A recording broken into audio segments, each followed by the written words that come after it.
Channel. This is Priyanka. ఇన్స్టెంట్గా అయిపోయే ఒక మంచి హెల్దీ బ్రేక్ఫాస్ట్ రెసిపీ ఈరోజు మీకోసం చూపిస్తాను, రండి.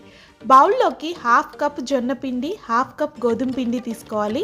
సరిపడినంత సాల్ట్ యాడ్ చేసుకొని ఒక 1/2 స్పూను జీలకర్ర కూడా వేసుకోవాలి. ఇప్పుడు ఇందులోకి సన్నగా చాప్ చేసి పెట్టుకున్న కరివేపాకు, అలాగే పచ్చిమిర్చి, అలాగే కొత్తిమీర. ఉల్లిపాయ అవసరం లేదండి, మీకు ఉల్లిపాయ వేసుకోవాలి అనుకుంటే వేసుకోవచ్చు, మీ టేస్ట్ని బట్టి. ఫస్ట్ ఇదంతా చక్కగా మిక్స్ అయిపోవాలి, ఉప్పు ఇదంతా బాగా కలవాలి పిండిలో. ఆ తర్వాత కొంచెం కొంచెంగా వాటర్ పోసుకుంటూ ఉండలు లేకుండా చక్కగా పిండిని కలుపుకోవాలి.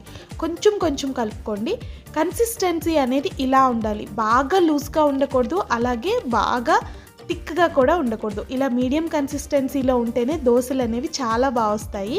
సో ఇప్పుడు ఇలా పిండి రెడీ చేసుకున్న పిండిని మనం ఇన్స్టెంట్గా వేసేసుకోవచ్చు, ఏమీ వెయిట్ చేయాల్సిన అవసరం లేదు. పెనం వేడెక్కిందండి, వేడెక్కిన పెనం మీద ఇలాగా దోశలు అనేవి పోసుకోవాలి. పల్చగా చేసుకోవద్దు, కొంచెం మందంగానే ఉండాలి, అలా అని మరీ మందంగా అవసరం లేదు. ఇలా చక్కగా దోశల్లాగా వేసుకొని కొంచెం ఫ్రై అయిన తర్వాత ఆయిల్ని స్ప్రెడ్ చేసుకోవాలన్నమాట. మీడియం ఫ్లేమ్లో పెట్టుకొని దోశని 2 వైపులో చక్కగా వేయించుకోవాలి.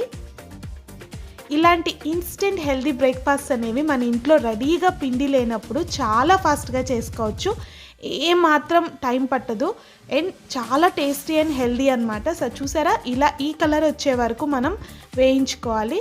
చూసారా, మన ఇన్స్టెంట్ హెల్దీ బ్రేక్ఫాస్ట్ అనేది రెడీ అయిపోయిందండి, చాలా బాగుంటుంది.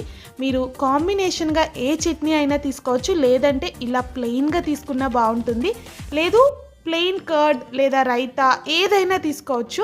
బట్ ఇన్స్టెంట్గా హెల్దీగా ఇంత మంచి బ్రేక్ఫాస్ట్ రెసిపీ మీ అందరికి కూడా నచ్చుతుంది అనుకుంటున్నాను. ఒక్కసారి మీరు ట్రై చేయండి. ఈ రెసిపీ మీ అందరికీ నచ్చితే కనుక కమెంట్ చేయండి, మీ ఎక్స్పీరియన్స్ని నాకు తెలియచేయండి. మరిన్ని మంచి మంచి రెసిపీస్ కోసం keep following infinite petals. Thank you so much for watching, and this is Priyanka signing off. Take care, see you in next video.